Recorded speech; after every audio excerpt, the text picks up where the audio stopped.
अस्सलाम वालेकुम दोस्तों, कैसे हो आप लोग। कई लोग मेरे से पूछते हैं शानवर भाई फाइनल एग्ज़िट वीज़ा को कैसे कैंसिल कर सकते हैं, या फिर छुट्टी का वीज़ा को कैसे कैंसिल कर सकते हैं। छुट्टी का वीज़ा को एग्ज़िट री एंट्री वीज़ा बोलते हैं, और जो फाइनल एग्ज़िट का वीज़ा है उसको खुरूज निहाई भी बोलते हैं, या फिर फाइनल एग्ज़िट वीज़ा भी बोलते हैं। अब देखिए, ये दोनों ही वीज़ा को अगर आप कैंसिल करना चाहते हैं तो खुद से नहीं कर सकते। चाहे आप डोमेस्टिक वर्कर हो, घरेलू वर्कर, हाउस ड्राइवर, खदामा, कफिल के अंडर में काम कर रहे हैं, खुद से नहीं कर सकते। या फिर अगर कंपनी में काम कर रहे हैं, कंपनी वर्कर है, तो भी आप खुद से नहीं कर सकते। कौन कर सकता है? आपका कफिल कर सकता है। कफिल का मतलब क्या होता है? कफिल का मतलब होता है ओनर।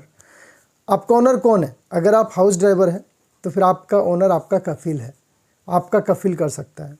कैसे करेगा? कफिल का अबशर में आपका सारा डिटेल रहता है, वो अपना अबशर से भी कर सकता है। पहले होता था कि जावाज़ात विज़िट करके करना होता था, लेकिन सऊदी हुकूमत ने धीरे धीरे सब चीज़ को डिजिटल कर दिया। अब वो झमेला हटा दिया। अबशर में भी लॉगिन करके चाहे तो आपका कफिल हटा सकता है। दोनों ही वीज़ा का, चाहे फाइनल एग्जिट वीज़ा हो या फिर एग्जिट एंट्री का वीज़ा, उसको कैंसिल कर सकता है। यहाँ पे एक इम्पॉर्टेंट बात बता दे रहा हूँ, फाइनल एग्ज़िट हो या फिर छुट्टी का वीज़ा हो, एग्ज़िट एंट्री, ये अगर कैंसिल करेंगे, कैंसिल का कोई चार्ज नहीं, कैंसिलेशन फ्री ऑफ कॉस्ट होता है। लेकिन उस वीज़ा के लिए जो फीस पे की गई थी ना, वो रिफ़ंड नहीं मिलता है, वो नॉन रिफंडेबल होता है।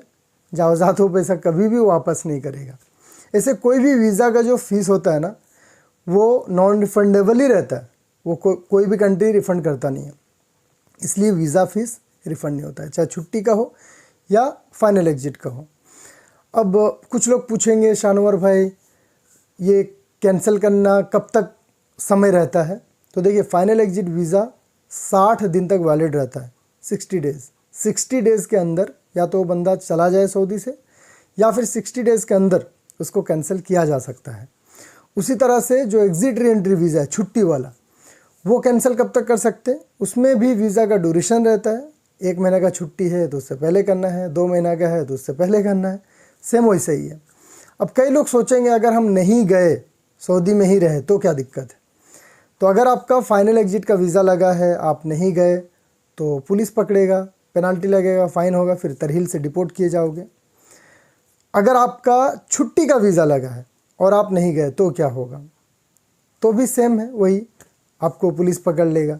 छुट्टी का वीज़ा लगा, या तो उसको कैंसिल करो या फिर सऊदी से बाहर जाके आओ। ज़रूरी नहीं कि आप अपना कंट्री ही जाओ। अगर आप इंडियन हो, पाकिस्तानी हो, बांग्लादेशी हो, वहाँ ना जाए बगैर बहरीन तरफ चले जाओ, सऊदी का कोई बॉर्डर करीब है, जॉर्डन तरफ चले जाओ, जाके आ जाओ। एग्जिट री एंट्री करना ही है। एग्जिट री एंट्री वीज़ा इसीलिए बोला जाता है छुट्टी का वीज़ा को। अब जो कंपनी वर्कर्स हैं उनके लिए भी सेम रूल है। अगर आपको भी कैंसिल करना है भाई, या फिर कुछ भी करना है, वीज़ा लग गया है, तो जो मैंने डोमेस्टिक वर्कर्स के लिए बताया सेम यही रूल है। आपका भी अपशर से हो जाएगा। कंपनी वालों के लिए उनका अलग से बिजनेस अकाउंट रहता है अपशर का, वो लोग भी कर सकते हैं। तो उम्मीद करूँगा ये रूल कई लोगों को नहीं पता था, उनको समझ आ गई होगी। शेयर करके बाकी लोगों तक भी जरूर पहुँचाइएगा। चैनल पर नहीं तो सब्सक्राइब कर लीजिएगा, क्योंकि इस तरह का वीडियोज़ इस चैनल पर आपको मिलते रहेंगे। वीडियो को देखने के लिए बहुत बहुत धन्यवाद।